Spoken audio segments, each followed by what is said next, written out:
আসসালামু আলাইকুম দুলা ভাই। ওয়ালাইকুম আসসালাম।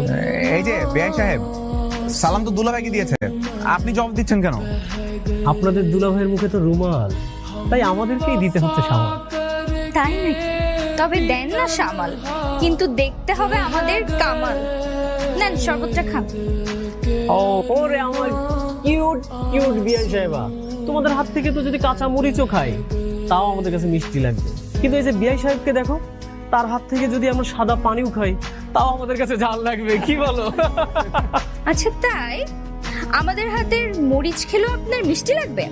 তাহলে একটা কাজ করেন, এই শরবতটা খান, এর মধ্যে লাল মরিচের গুঁড়া মেশানো আছে, দেখা যাবে আপনার কত দম। পুরোটাই খাবো? পুরোটাই খাবেন। বিয়ান সাহেবা বলেছে খেতেই হয়।